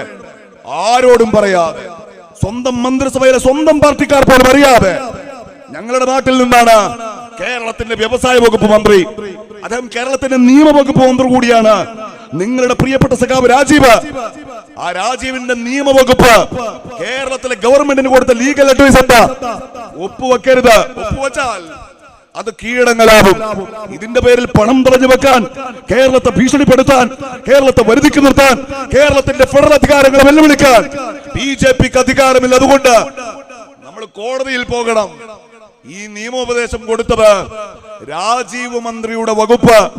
ആ രാജീവ് മന്ത്രി അറിയാതെ, CPM അറിയാതെ, CPI അറിയാതെ ഒക്ടോബർ മാസം 16-ാം തീയതി PM ശ്രീ നടപ്പാക്കാൻ തീരുമാനിക്കുന്നു. ഇപ്പൊ ഇവര് ചോദിക്കുന്നത്, ദേശീയ വിദ്യാഭ്യാസ പദ്ധതിക്ക് എന്താ കുഴപ്പം? അതവിടെ നടപ്പാക്കിക്കോട്ടെ. നമ്മൾ ഇവിടെ പഠിപ്പിക്കുന്നത്, നമ്മൾ ഇവിടെ അച്ചടിക്കുന്ന പുസ്തകങ്ങളല്ലേ പ്രശ്നം. അടുത്ത വർഷം വരെ നമ്മൾ ഇവിടെ അച്ചടിച്ച പുസ്തകങ്ങൾ നമുക്ക് പഠിപ്പിക്കാം. കാരണം അത് ഓൾറെഡി അച്ചടിച്ചു പോയതാണ്. അതിനടുത്ത വർഷം കേരളത്തിലെ പാഠപുസ്തകങ്ങൾ അച്ചടിക്കാൻ ആരംഭിക്കുമ്പോ അവരവിടുന്ന് ഒരു ഇൻഡാസ് ഇങ്ങോട്ട് തരും. നിങ്ങൾ നിങ്ങളുടെ പുസ്തകങ്ങൾ പഠിപ്പിച്ചോ കേട്ടോ. പുന്നപ്ര വയലാറിനെ കുറിച്ചും കയ്യൂർ കരിവള്ളിനെ കുറിച്ചും EMS-നെ കുറിച്ചും VS-നെ കുറിച്ചൊക്കെ ആവോളം പഠിപ്പിച്ചു, ഒരു പ്രശ്നമില്ല. ആ കൂട്ടത്തിൽ ഞങ്ങൾ തരുന്ന ഈ കുറച്ച് ആളുകളെ കൂടി പഠിപ്പിക്കണം. അതാരാ? അത് ഹെഡ്ഗവാറാണ്, അത് സവർക്കറാണ്, അത് ഗോൾവൽക്കറാണ്. രാജ്യത്തെ ഇന്ത്യയിലെ തീവ്ര വലതുപക്ഷത്തിന്റെ പോസ്റ്റർ ബോയ്കളെ കുറിച്ച് കേരളത്തിലെ ക്ലാസ് മുറികളിൽ പഠിപ്പിക്കണം എന്ന് BJP ആവശ്യപ്പെടും. അങ്ങനെ ആവശ്യപ്പെട്ടാലോ അത് നിവൃത്തിയില്ല എന്ന് പറയാൻ ധൈര്യമുണ്ടോ ഇവിടെയുള്ള ആൾക്ക്? അത് കഴിയില്ല എന്ന് കർണാടകയിലെ മമതാ ബാനർജിയുടെ ഗവൺമെന്റ് പറയുന്നത് പോലെ പറയാൻ തന്റെ ഇടമുണ്ടോ കേരളത്തിന്റെ മുഖ്യമന്ത്രിക്ക്? അതുണ്ടായിരുന്നെങ്കിൽ നൂറ്റാണ്ടായി കൂടെ നിൽക്കുന്ന CPI-യെ വന്നിട്ട് കേരളത്തിന്റെ മുഖ്യമന്ത്രി കസേരയിലേക്ക് തന്നെ കൈപിടിച്ച് നടത്തിയ പ്രിയപ്പെട്ട സഖാക്കളുടെ CPM-ന് വോട്ടുകൊടുത്ത് പിണറായി വിജയൻ എന്ന മുഖ്യമന്ത്രി ഈ ഒത്തുതീർപ്പ് ഉണ്ടാക്കുമായിരുന്നില്ല. ഇപ്പൊ പറയുന്നത് ഞങ്ങൾ അതിൽ നിന്ന് പിന്മാറാൻ കേന്ദ്രത്തിന് കത്തയക്കുമെന്നാണ്. CPI മന്ത്രിസഭാ യോഗത്തിൽ പങ്കെടുക്കുന്നില്ല എന്ന് പറഞ്ഞു. CPI-യെ പിണറായി വിജയൻ അവിടെ പോയി കണ്ടു, എല്ലാം മസ്ലഹത്താക്കി. ഇപ്പൊ ശിവൻകുട്ടിയോട് CPI-ക്കാർ മാപ്പ് പറയുന്നു, CPI-ക്കാരോട് ശിവൻകുട്ടി മാപ്പ് പറയുന്നു. 2 കൂട്ടരും കെട്ടിപ്പിടിച്ച് ഉമ്മം കൊടുത്ത് പിരിഞ്ഞ് എല്ലാം സലാമത്താക്കി. സംഗതി സലാമത്തായോ? സലാമത്തായില്ല പ്രിയമുള്ളവരെ. ഇന്ന് ഈ രാജ്യത്തിന്റെ വിദ്യാഭ്യാസ മന്ത്രി പറയുന്നുണ്ട്, രാജ്യം ഭരിക്കുന്ന BJP പറയുന്നുണ്ട്, അതല്ലെങ്കിൽ വാസുകി IAS ഒപ്പുവെച്ച കേരളം 2ാം കക്ഷിയായിട്ടുള്ള ആ കരാറിന്റെ അവസാന ഭാഗത്ത് പറയുന്നുണ്ട്, department of school education and literacy, government of India reserves the right to reclaim, withdraw and terminate this agreement according to the prior notice of 30 days എന്നാണ്. കേന്ദ്രത്തിന്റെ വിദ്യാഭ്യാസ വകുപ്പ്, കേന്ദ്ര ഗവൺമെന്റ് ഈ കരാർ റദ്ദാക്കാൻ അവകാശമുള്ളത് അവർക്കു മാത്രമാണ്. അതിന്റെ താഴെ നമ്മൾ ഒപ്പുവെച്ചു. അതും എങ്ങനെ വേണം? 30 ദിവസത്തെ നോട്ടീസ് കൊടുത്തിട്ട് വേണം. ഞാന് മാറി നിന്ന് എവിടെയെങ്കിലും ഏതെങ്കിലും ഒരു സഖാവ് എന്റെ പ്രസംഗം കേൾക്കുന്നുവെങ്കിൽ നിങ്ങളെ കൂടി വിലപേശി വിറ്റിട്ടാണ് അയാൾ കേരളത്തിന്റെ മുഖ്യമന്ത്രി കസേരയിൽ തുടരുന്നത് എന്ന് നിങ്ങളോട് പറയാണ്. പ്രിയപ്പെട്ട സഖാക്കളെ, പ്രിയപ്പെട്ട CPI-ക്കാരെ, നിങ്ങളെ പറഞ്ഞു പറ്റിക്കാണ് വീണ്ടും, നിങ്ങളെ ചതിക്കാണ് വീണ്ടും. ആ കരാറിൽ നിന്ന് കേരളത്തിന് പിന്മാറാൻ കഴിയില്ല. അത് ടെർമിനേറ്റ് ചെയ്യാൻ, അതിൽ നിന്ന് പിന്മാറാനുള്ള അധികാരം കേന്ദ്ര സർക്കാരിനാണ്. അതും രണ്ടാം കക്ഷിക്ക് 30 ദിവസം മുമ്പ് നോട്ടീസ് കൊടുത്തിട്ട്. ഇനി അതിൽ ഭേദഗതി വരുത്തുമെന്നാണോ? ഭേദഗതി വരുത്തണമെങ്കിൽ മ്യൂച്വൽ കൺസെന്റ് വേണം. രണ്ടു കൂട്ടരും സമ്മതിക്കണം. പിണറായി വിജയനും ശിവൻകുട്ടിയും ഇവിടെ നിന്ന് ആഗ്രഹിച്ചിട്ട് കാര്യമില്ല. അവിടെ ഇരിക്കുന്ന നരേന്ദ്രമോദിയും ധർമ്മേന്ദ്ര പ്രധാനും തീരുമാനിക്കണം. അവർ വിട്ടുവീഴ്ച ചെയ്യില്ലെന്ന്. കേരളത്തിലെ കുഞ്ഞുങ്ങളുടെ മനസ്സിലേക്ക് വർഗീയത കുത്തിവെക്കാനുള്ള ഒരു അവസരം അവര് പാഴാക്കില്ല എന്നറിഞ്ഞിട്ട് തന്നെയാണ് സഖാവ് നിങ്ങള് ഈ കേരളത്തെ പിന്നിൽ നിന്ന് ചതിക്കുന്ന മട്ടിൽ ആ PM ശ്രീ കരാറിൽ ഒപ്പുവെച്ചത് എന്നാണ്. എന്ന് വെച്ചാൽ ഇനി തിരിച്ചു വരാൻ കഴിയാത്ത, ഇനി വീണ്ടെടുക്കാൻ കഴിയാത്ത വലിയ ഒരു ചതിയിലേക്ക് ഇയാൾ കേരളത്തെ കൊണ്ടുപോയിരിക്കുന്നു എന്നതാണ്. നമ്മുടെ കുട്ടികളുടെ പാഠപുസ്തകങ്ങളിലേക്ക്, നമ്മുടെ കുഞ്ഞുങ്ങളുടെ പാഠപുസ്തകങ്ങളിലേക്ക് RSS നേതാക്കന്മാരെ കുറിച്ചുള്ള പാഠഭാഗങ്ങൾ കടന്നു വന്നാൽ, RSS കുത്തിവെക്കുന്ന വിഷം നമ്മളുടെ പൊന്നുമക്കളുടെ മനസ്സിൽ കളർന്നാൽ എന്ത് സംഭവിക്കുന്ന അറിയോ നിങ്ങൾക്ക്? ഞാൻ ആദ്യം സൂചിപ്പിച്ചതുപോലെ ഞാൻ ഇവിടേക്ക് വരുമ്പോ അവിടെ ഒരു ക്ഷേത്രത്തിന്റെ പേര് കണ്ടു. ആ ക്ഷേത്രത്തിന്റെ ഗോപുരവാതിൽ കണ്ടു. തേഞ്ഞിപ്പാലത്തെ മുസ്ലിം ലീഗിന്റെ പ്രവർത്തകന്മാർ, ഇവിടുത്തെ നീലാൽപ്പാലത്തെ യൂത്ത് ലീഗിന്റെ പ്രവർത്തകന്മാർ, നമ്മള് ആ ക്ഷേത്രത്തിന്റെ മുറ്റത്ത് ഒരു ചെറിയ ചീളുകല്ലും പോലും വീഴാതിരിക്കാൻ കാവലാണ്. നമ്മുടെ പള്ളികൾക്ക്, നമ്മുടെ മിനാരങ്ങൾക്ക് അവരാണ് കാവൽ. അങ്ങനെ സാഹോദര്യത്തോടെ നാം ജീവിച്ച ഈ നാട്ടിൽ നമ്മുടെ മക്കളുടെ മനസ്സിലേക്ക് RSSന്റെ വിഷം കയറി ചെന്നാൽ, ഞാൻ ആദ്യം സൂചിപ്പിച്ചതുപോലെ ഒരു ക്ഷേത്രത്തിന്റെ ഗോപുരവാതിലിൽ ഐ ലവ് മുഹമ്മദ് എന്ന് എഴുതി വെച്ചിട്ട് ആ നാട്ടിൽ കലാപം ഉണ്ടാക്കാൻ ശ്രമിക്കുന്ന സംഘപരിവാറുകാരൻ നമുക്കിടയിലും ഉണ്ടായി വരും എന്നതാണ്. ആ വലിയ അപകടത്തിലേക്ക് ഇവർ കേരളത്തെ കൊണ്ടുപോയി. ഇപ്പൊ ചോദിക്കുന്ന ഒരു ചോദ്യം നമ്മളോടൊക്കെ ചോദിക്കും, രാജസ്ഥാനിലെ കോൺഗ്രസ് ഗവൺമെന്റ് ഒപ്പിട്ടില്ലടോ. അല്ലടോ, ഞാൻ ചോദിക്കട്ടെ, രാജസ്ഥാനിലെ കോൺഗ്രസുമായി ഞങ്ങൾ ലീഗിന് എന്താ ബന്ധം? നിങ്ങളൊന്ന് പറയും. ഞങ്ങൾ അവിടെ കോൺഗ്രസിന്റെ കൂടെ ഉണ്ടോ? ഞങ്ങൾക്ക് കോൺഗ്രസ് അവിടെ സീറ്റ് തന്നോ? ഇല്ലല്ലോ. ഞാനിത് ചോദിക്കാൻ കാര്യം, നിങ്ങൾ ഈ പറയുന്ന രാജസ്ഥാനിലെ കോൺഗ്രസ് അവരുടെ വോട്ട് വാങ്ങിയതാരടോ? അവരുടെ വോട്ട് വാങ്ങിയതാരാ? ഇത് ഒപ്പുവെച്ച അശോക് ഗെഹ്ലോട്ടിന്റെ മന്ത്രിസഭയ്ക്ക് പിന്തുണ കൊടുത്തതാരാ? CPM-ന് രാജസ്ഥാനിൽ 2 MLA-മാരുണ്ട്. ആ 2 MLA-മാരും അശോക് ഗെഹ്ലോട്ടിന് പിന്തുണ കൊടുത്തവരാണ്. ഇത്തവണത്തെ പാർലമെന്റിൽ ഈ കേരളത്തിൽ നിന്ന് പോയ രാധാകൃഷ്ണന് പേടിക്കൂട്ടിന് പേടിച്ച് വരച്ചൊറ്റക്കിരിക്കാതിരിക്കാൻ പിന്നെയും 3 പേരുണ്ട്. 2 പേർ തമിഴ്നാട്ടിൽ നിന്ന്, ഒരാൾ രാജസ്ഥാനിൽ നിന്ന്. ജയിച്ചത് ചുറ്റിക്കാരുവാൾ നക്ഷത്രത്തിൽ ജയിച്ച ആളിന്റെ പേര് അംബ്രാറോ. അവിടെ CPM-കാരാകെ 10 പേര് തികച്ചില്ല. അംബ്രാറാമിനെ രാജ്യത്തിന്റെ പാർലമെന്റിലേക്ക് വിജയിപ്പിച്ചയച്ചത് രാജസ്ഥാനിലെ കോൺഗ്രസുകാരടോ. രാജസ്ഥാനിലെ കോൺഗ്രസ് ചെയ്തവര് ഞങ്ങളെക്കാൾ മറുപടി പറയാൻ ഉത്തരവാദിത്തം നിങ്ങൾക്ക്. കാരണം ഇന്ത്യൻ യൂണിയൻ മുസ്ലിം ലീഗിന്റെ പെട്ടിയില് രാജസ്ഥാനിലെ കോൺഗ്രസിന്റെ ഒരൊറ്റ വോട്ടില്ല. CPM-ന്റെ പെട്ടിയില് രാജസ്ഥാനിലെ കോൺഗ്രസിന്റെ വോട്ട് 6 ഉണ്ട്. അതിന്റെ കണക്ക് നിങ്ങൾ പറഞ്ഞാൽ മതി, ഞങ്ങളോട് ചോദിക്കണ്ട. ഞാൻ പറയുന്നത് ഇമ്മട്ടിൽ രാജ്യം പിടിച്ചടക്കാനുള്ള RSSന്റെ അജണ്ട ഈ കേരളത്തിൽ നടപ്പാക്കാൻ അവസരം കൊടുത്തിട്ട് മൂപ്പരെ ബഡായിട്ടായിരുന്നു. അതുകൂടി ഓർക്കണം കേട്ടോ, നമ്മൾ മറന്നു പോകരുത്. നമുക്ക് കുറച്ച് മറവി കുടുങ്ങി എന്ന ധൈര്യത്തിലാണ് മൂപ്പരിപ്പ മിനിഞ്ഞാന്ന് വന്നിട്ട് ഈ ദീപാവലിക്കും ഓണത്തിനും വിഷുവിനൊക്കെ നമ്മൾ പടക്കം വാങ്ങി അല്ലെ പൊട്ടിക്കാൻ. പെരുന്നാളിന് ഇവിടെ ഉണ്ടോന്ന് അറിയില്ല, ഞങ്ങളുടെ അവിടെ ചില കുട്ടികൾ പെരുന്നാളിന് പൊട്ടിക്കും.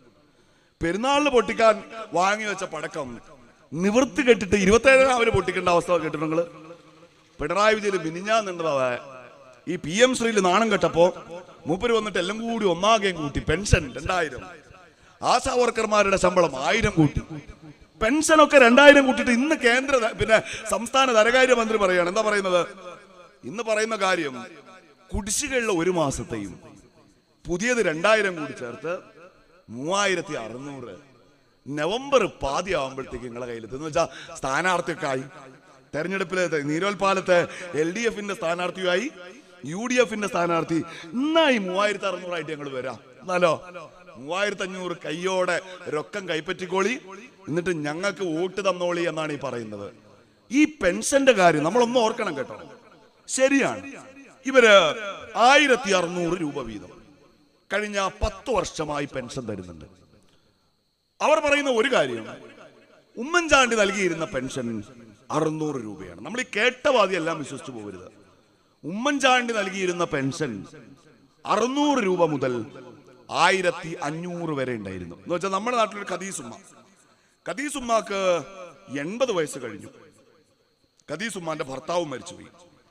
എന്നാൽ ഖദീസുമ്മക്ക് ആ ഗവൺമെന്റിന്റെ കാലത്ത് അവസാന കാലമാകുമ്പോ ഉമ്മൻചാണ്ടി ഗവൺമെന്റിന് തുടർച്ച ഉണ്ടായിരുന്നെങ്കിൽ പെൻഷൻ എത്ര കിട്ടുന്ന അറിയാം നിങ്ങൾക്ക്? 80 വയസ്സ് കഴിഞ്ഞതിന് MK മുനീർ പ്രഖ്യാപിച്ച 1500. ഖദീസുമ്മാന്റെ ഭർത്താവ് മരണപ്പെട്ട് അവര് വിധവയായി പോയതിന് 800. അപ്പൊ ചേർത്ത് എത്ര വാങ്ങാം? 2300 വാങ്ങാം. ഇവർ ആദ്യം എന്താ ചെയ്തത്? ഒരാൾക്ക് 2 പെൻഷൻ അർഹത ഇല്ല എന്ന് തീരുമാനിച്ചു. എന്ന് വെച്ചാൽ ഖദീസുമ്മാന്റെ വിധവ പെൻഷൻ കട്ട്. അപ്പൊ എത്ര പോയി? ഖദീസുമ്മാക്ക് എത്ര പോയി? 800 അപ്പോഴേ പോയി അല്ലേ? എന്നിട്ടോ നമ്മൾ പരിശോധിക്കേണ്ടുന്ന ഒരു കാര്യം, ഇവർ ഈ പെൻഷന്റെ കാര്യം ഇങ്ങനെ ഒരു ഭാഗത്ത് പറയുമ്പോ നീലോൽപാലത്തെ ഈ അങ്ങാടിയിൽ ഇവിടെ തുറന്നു വെച്ചിട്ടുള്ള ഒരു പലചരക്ക് കട, നേരെ കാണുന്ന ആ കടയായിക്കോട്ടെ, അവിടെ പോയിട്ട് നിങ്ങൾ അരിയുടെ വില ഒന്ന് നോക്ക്. ഇപ്പൊ കേരളത്തിൽ 1 കിലോ അരിയുടെ വില എത്രയാണ്? നിങ്ങളൊന്ന് പറ, എത്രയാണ്? 60 റുപ്യ അല്ലേ? നല്ല കുത്തരി 50-ൽ കുറച്ച് കിട്ടാനില്ല. ഉമ്മൻചാണ്ടി ഗവൺമെന്റിന്റെ കാലത്തോ നിങ്ങളൊന്ന് പറ, എത്രയായിരുന്നു? 20, 25. എത്ര കൂടി? ഇരട്ടി കൂടി അല്ലേ? ഇത് വെളിച്ചെണ്ണയ്ക്ക് കൂടിയോ? നിങ്ങൾ പറയും, വെളിച്ചെണ്ണയ്ക്ക് എത്രയാ അന്ന് വില? 80. ഇപ്പോഴോ 500 കടന്ന സന്ദർഭം ഉണ്ടായോ? ഇല്ലേ? 500 കടന്നു. എന്ന് വെച്ചാൽ വില 100% വർദ്ധിച്ചു. വില മാത്രല്ല, ജീവിത ചെലവ് മുഴുവൻ വർദ്ധിച്ചു. അപ്പൊ അവരുടെ മറുപടി ഉണ്ട്, ഇത് മോഡിനെ കൊണ്ടാണ്. എന്താ കാര്യം? മോഡി പെട്രോളിന്റെ വില കൂട്ടി, ശരിയാണ്. മോഡി ഡീസലിന്റെ വില കൂട്ടി, ശരിയാണ്. പെട്രോളിന്റെ ഡീസലിന്റെ വില കൂട്ടിയാൽ നമ്മുടെ നേരെ കാണുന്ന ആ കടയിൽ ആ തൂക്കിയിട്ടിരിക്കുന്നത് ഞാലിപ്പൂവനാണോ പാളയംകൂടനാണോ എന്ന് എനിക്കറിയില്ല, ആ ചെറുപടത്തിന് വരെ വില കൂടും. എന്താ? മൂപ്പരത് രാവിലെ മാർക്കറ്റിൽ പോയിട്ടാ വാങ്ങാം. സാധു ബൈക്ക് ഉണ്ടാവുമ്പോൾ ഉണ്ടാവുക, തിരിച്ചത് ഇവിടെ കൊണ്ട് കെട്ടി തൂക്കണം. അപ്പൊ ബൈക്കിന് ഒരു 100 റുപ്യന്റെ പെട്രോൾ ആവും. അതിന് 1 റുപ്യ കൂടിയാൽ നിങ്ങൾക്ക് ഒരു സംശയം വേണ്ട, ആ 1 റുപ്യ ആ ഞാലിപ്പൂവിന് കൂടൂലേ? നമ്മൾ സമ്മതിക്കാണ് സഖാക്കളെ, പെട്രോളിന്റെയും ഡീസലിന്റെയും വില കൂടിയാൽ കേരളത്തിൽ വിലവർധനമുണ്ടാകും. ഞാൻ സമയം എടുക്കുന്നില്ല, ഞാൻ പറഞ്ഞ അവസാനിക്കാണ്. ഉമ്മൻചാണ്ടി ഗവൺമെന്റ് ഉണ്ടായിരുന്നപ്പോ കേരളത്തിലെ പെട്രോളിന്റെ വില എത്രയായിരുന്നു? ഡീസലിന്റെ വില എത്രയായിരുന്നു? ഡീസലിന് 60, പെട്രോളിന് 70. ഒരു ആവറേജ് വിലയാണ് കേട്ടോ. ഇപ്പൊ പെട്രോളിന് 105 ഉണ്ട്, ഡീസലിന് ഏതാണ്ട് 100-ന് അടുത്തുണ്ട് അല്ലേ? വിലയില്ലേ? കൂടിയോ? കൂടി. ആര് കൂട്ടി? മോഡി കൂട്ടി. ഞങ്ങളുടെ ഒരു ചോദ്യം ഉണ്ട്, എന്താണ്?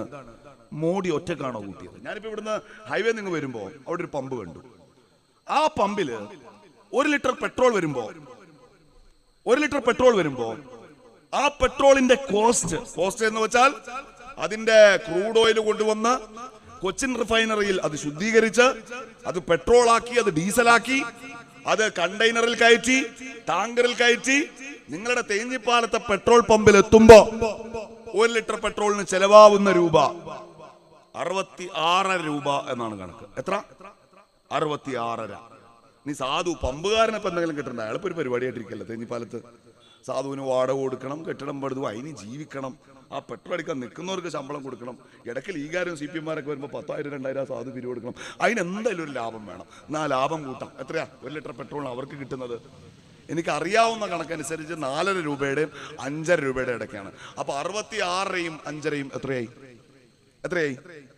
ഏതാണ്ട് 71-നടുത്തായി. പിന്നെയും കിട്ടണം 34-ന്റെ കണക്ക് അല്ലേ? അതിൽ 19 രൂപ നരേന്ദ്രമോദിയുടെ നികുതിയാണ്. ആ നികുതി മൻമോഹൻ സിംഗ് ഉണ്ടായിരുന്നപ്പോ വാങ്ങിയിരുന്നത് 9 രൂപയാണ്. ഇയാൾ അതിൽ വർദ്ധിപ്പിച്ചത് 10 രൂപയാണ്. അപ്പൊ 19-ന്റെ കണക്കും കിട്ടി. 83-ഉം പിന്നെന്താണ് 19, 81-ന്റെ കണക്ക് കിട്ടി ഇപ്പോ അല്ലേ? 91, 81 കണക്ക് കിട്ടി. ഇനി 26 പൈസയുടെ കണക്കും കൂടി കിട്ടണം. ആ 1 ലിറ്റർ പെട്രോള് നിങ്ങൾ തേഞ്ഞിപ്പാലത്തിൽ നിന്ന് അടിക്കുമ്പോൾ 26 രൂപ നികുതി കിട്ടുന്നത് ആർക്കാണ്? നിങ്ങൾക്ക് ഒരു സംശയവും വേണ്ട, പിണറായി വിജയനാണ്.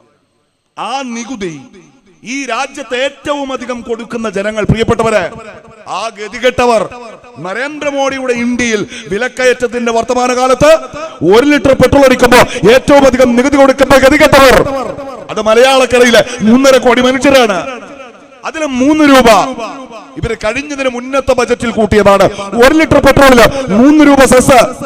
അതിൽ നിന്ന് 25 പൈസ മോഡിക്ക് കൊടുക്കണ്ട, അതിൽ നിന്ന് 25 പൈസ കേന്ദ്രത്തിലേക്ക് കെട്ടണ്ട. ഈ 26ന്റെ 26 അത് വാങ്ങുന്നത് ഇവരാണ്. എന്തിനാ വാങ്ങിയത്? അത് വാങ്ങിയത് പെൻഷൻ മുടങ്ങാതെ കൊടുക്കാൻ. ഇപ്പൊ തിരിഞ്ഞു നിങ്ങൾക്ക് പണി. നിങ്ങളെ കയ്യിൽ 1-ാം തീയതി 2000 തരും. എന്നിട്ടോ നിങ്ങൾ വാങ്ങുന്ന അരിക്കൽ ഇരട്ടി വില, നിങ്ങൾ വാങ്ങുന്ന വെളിച്ചെണ്ണയ്ക്ക് ഇരട്ടി വില, നിങ്ങൾ വാങ്ങുന്ന പെട്രോളിന് ഇരട്ടി വില. മാസം 25,000 ഉണ്ടായാലും പട്ടിണിയില്ലാതെ ജീവിക്കാൻ കഴിയുന്ന ഗതികേടിലേക്ക് നിങ്ങളെ കൊണ്ടുപോയി എത്തിച്ചിട്ടാണ് 1 പതിറ്റാണ്ട് കാലത്തെ ഭരണം പൂർത്തിയാക്കി നവംബർ മാസം പാതിയോടെ 3500ന്റെ നക്കാപ്പിച്ചയുമായി ഈ സഖാക്കൾ പടികടന്നെത്തുന്നത് എന്ന ബോധ്യത്തോടെ. ആ പൈസ വാങ്ങി വെക്കണം, അത് ഇയാളുടെ ഔദാര്യമൊന്നുമല്ല, നമുക്ക് അവകാശപ്പെട്ടതാ. എന്നിട്ടോ ഇയാളുടെ മുഖമടച്ചൊരു അടി കൊടുക്കുന്ന മട്ടിൽ കേരളത്തെ പിടിച്ചു നിർത്താൻ കഴിയാത്ത വിലക്കയറ്റത്തിലേക്ക് നരേന്ദ്രമോദിയുടെ ഭരണത്തിന്റെ കെടുതികളുടെ ദാക്ഷിണ്യത്തിന് മലയാളക്കരയെ എറിഞ്ഞുകൊടുത്തതിന്റെ പേരിൽ പിണറായി വിജയൻ എന്ന നേതാവിന്, പിണറായി വിജയൻ എന്ന മുഖ്യമന്ത്രിയെ വിചാരണ ചെയ്യാനുള്ള ഒരു അവസരമായി നമ്മള് ഈ തെരഞ്ഞെടുപ്പിനെ കാണണം എന്നതാണ്. മൂപ്പര് ഗൾഫിലൊക്കെ പോയി. ഞാൻ ഈ കൂരിയാടിന് അടുത്തായിട്ട് അതും കൂടി പറഞ്ഞു നിർത്തിയേക്കാം. ഇന്നലെ മൂപ്പര് ഒരു പ്രസംഗം കേട്ടത്, മൂപ്പര് ഖത്തറിൽ പോയിട്ട് അവിടുത്തെ മലയാളികളോട് പ്രസംഗിക്കുകയാണ്. എന്താണെന്നറിയോ? ന്യൂയോർക്കിലെ ഒരു പെൺകുട്ടി, ആ പെൺകുട്ടി കേരളത്തിൽ വന്നു. കേരളത്തിൽ വന്നപ്പോഴോ ആ പെൺകുട്ടി ദേശീയപാതയിലൂടെ യാത്ര ചെയ്തു. യാത്ര ചെയ്ത് പണ്ടില്ല, ഈ കുതിരാനിൽ പോയാണ് ആരെങ്കിലും കൂടെ ടണൽ യാത്ര ചെയ്ത ആരെങ്കിലും ഉണ്ട് ഇവിടെ? പാലക്കാട് പോകുമ്പോൾ നിങ്ങൾക്ക് ഉണ്ടാവില്ല, ഞങ്ങൾക്ക് ആ ടണൽ വഴിയാ പോവാ. കുതിരാൻ കണ്ടപ്പോൾ ആ പെൺകുട്ടി ചോദിച്ചു, ന്യൂയോർക്കിനെ വെല്ലുന്ന റോഡുകളാണല്ലോ ഇവിടെ. എനിക്ക് മൂപ്പരെ നേരിട്ട് പരിചയമില്ല, ഫോൺ നമ്പറും ഇല്ല. ഇല്ലെങ്കിൽ ഞാൻ പറഞ്ഞു, പൊന്നാര മുഖ്യമന്ത്രി, ആ മോളെ സംശയം മാറാൻ നിങ്ങൾ കുതിരാൻ കണ്ടു കഴിയുമ്പോൾ ഒന്ന് കൂരിയാട്ട് കൂടി കൊടുത്താൽ മതില്ല. അതുപോലത്തെ ഒരു ഹൈവേ ന്യൂയോർക്കിൽ പോലും കാണും. നെടുക്ക പിളർന്നൊരു ഹൈവേ, കുത്തി ഒലിച്ചു പോയൊരു ഹൈവേ, കിലോമീറ്റർ കണക്കിന് തകർന്നു കിടക്കുന്ന ഒരു ഹൈവേ. പ്രിയപ്പെട്ടവരെ, ഇയാൾ ഈ പച്ചക്കള്ളം ഖത്തറിൽ പോയി പറയുമ്പോ അതിന്റെ റീൽസ് ഒരു ഉളുപ്പില്ലാതെ തേഞ്ഞിപ്പാലത്ത് നീരൽപ്പാലത്തെ സഖാവ് നിങ്ങളുടെ മുമ്പിൽ ഓടിക്കുമ്പോ നിങ്ങൾ അവസാനം കിട്ടിയ കിറ്റ്, അവസാനം കിട്ടിയ പെൻഷൻ അത് മാത്രം ഓർത്ത് വെക്കരുത്. നിങ്ങളുടെ ഈ നാട്ടിൽ, ഈ ചലാരിയിൽ, ഈ കൂരിയാട്ട് ആ ഹൈവേ നെടുക്കെ പിളർന്നില്ല. പ്രിയപ്പെട്ടവരെ, ഒരു മഴ പെയ്തപ്പോ ഈ കേരളത്തിലെ ഈ മഴക്കാലത്ത് ആദ്യത്തെ മഴയ്ക്ക് ആ ദേശീയപാത വിണ്ടുപൊട്ടി അത് നെടുക പിളർന്നു. മഹാഭാഗ്യം കൊണ്ട് കേരളം ഒരു വലിയ ദുരന്തത്തിൽ നിന്ന് രക്ഷപ്പെട്ടു. ഞാൻ എല്ലാ ദിവസവും യാത്ര ചെയ്യുന്ന ആളാണ്. ഇന്നലെ രാത്രിയാണ് ഞാൻ കോഴിക്കോട് നിന്ന് നാട്ടിലേക്ക് മടങ്ങിയത്, മഞ്ചേരിയിൽ നിന്ന്. ഇന്നലെ രാത്രി ഒരു 11 മണിയായി. ഇന്ന് 4:30 ഇറങ്ങി. 5 മണിക്കൂർ ഞാൻ എന്റെ വീട്ടിലുണ്ടായിട്ടുള്ളൂ. സുബൈക്ക് 4:30 ഇറങ്ങിയത് ഇന്ന് ഇങ്ങോട്ട്. വേറെ ചില കാര്യങ്ങളൊക്കെ ഇപ്പൊ ഇവിടെ വന്ന് ഇനി വാഴക്കാട്ട് പോകണം. ഞാൻ ഇടയ്ക്ക് ഇങ്ങനെ ഉറക്കത്തിൽ കിടന്നിട്ട് ഇങ്ങനെ വണ്ടിയിലിരുന്ന് തുറന്നു നോക്കുമ്പോ ഈ ബണ്ട് ഇങ്ങനെ പൊക്കി വെച്ചിട്ടുണ്ട്. നിങ്ങൾ കണ്ടിടത് സർവീസ് റോഡിൽ കൂടെ പോകുമ്പോ കാണാം. 100-100 അടി പൊക്കത്തിന് ഇങ്ങനെ പൊക്കി വെച്ചിരിക്കുക. എന്നിട്ടോ ഇന്റർലോക്ക് പോലത്തെ ഒരു സാധനം വെച്ച് ഇങ്ങനെ കടിപ്പിച്ച് വെച്ചിരിക്കുക അല്ലേ. കാണുമ്പോൾ ഞാൻ അള്ളാനെ വിളിച്ചു പറഞ്ഞു. കാരണം അതിങ്ങോട്ട് തള്ളിയാൽ എന്റെ ഫോണിലേക്ക് ബഷീർക്ക് വിളിച്ചുകൊണ്ടിരിക്കാന്നല്ലാണ്ട് അള്ളാന്റെ ദുനിയാവിൽ ഞാൻ എവിടെ ഉണ്ടെന്ന് അറിയാൻ 3 മാസങ്ങൾ പിടിക്കും.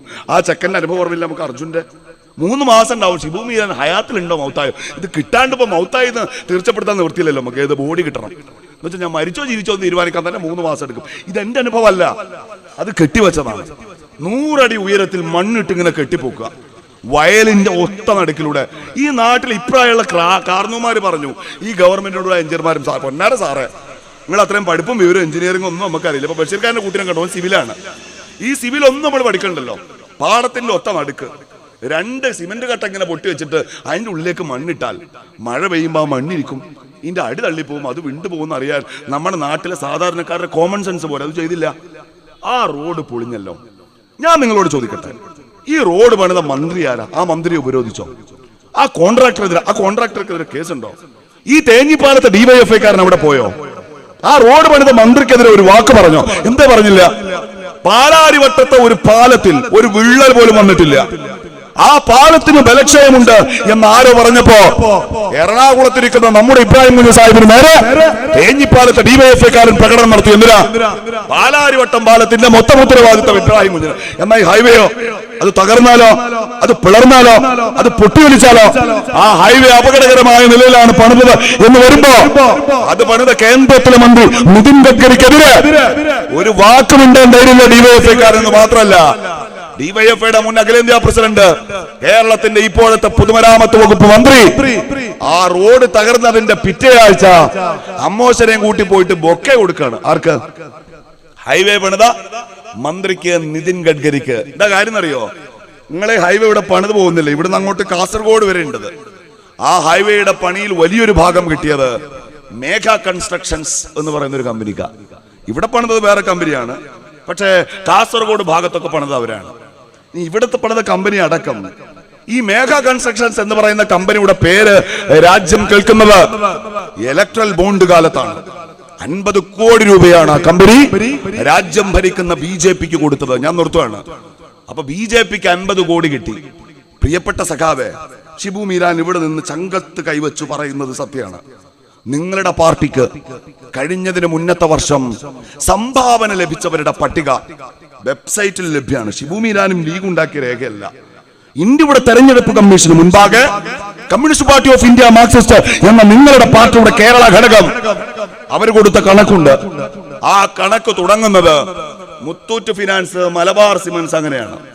അതിൽ 9ാമത്തെ എൻട്രിയായി മേഘ കൺസ്ട്രക്ഷൻസ് എന്ന കമ്പനിയുടെ പേരുണ്ട്. ആ കമ്പനി നിങ്ങളുടെ പാർട്ടി ഫണ്ടിലേക്ക് 25 ലക്ഷം രൂപ നൽകിയിട്ടുണ്ട്. ഈ കേരളത്തിൽ ഇത് കാണുന്ന കേൾക്കുന്ന ഒരു സഖാവും ഇത് നിഷേധിക്കാൻ ഇറങ്ങി പുറപ്പെടരുത്. ഞാൻ പരിശോധിച്ചത് നിങ്ങളുടെ പാർട്ടി കൊടുത്ത കണക്കാണ്. ആ കണക്കനുസരിച്ച് നിങ്ങൾക്ക് കിട്ടിയ 25 ലക്ഷം നിങ്ങൾ വാവൂട്ടി. മൂപ്പർക്ക് ഡൽഹിയിൽ കിട്ടിയ 50 കോടി അവിടെ ഇരിക്കുന്ന മുതലാളിമാരും വാവൂട്ടി. ഈ കാണുന്ന ഹൈവേയുടെ മറവിൽ പ്രിയപ്പെട്ടവരെ, എന്റെയും നിങ്ങളുടെയും നികുതി പൈസ ഇവർ ഒത്തുചേർന്ന് അടിച്ചു മാറ്റിയത് കോടിക്കണക്കിനാണ് എന്ന തിരിച്ചറിവ് ഈ അഴിമതിയിൽ, ഈ വർഗീയ രാഷ്ട്രീയത്തിൽ ഇവർ പങ്ക് കച്ചവടക്കാരാണ് എന്ന ബോധ്യത്തോടെ വേണം വരാൻ.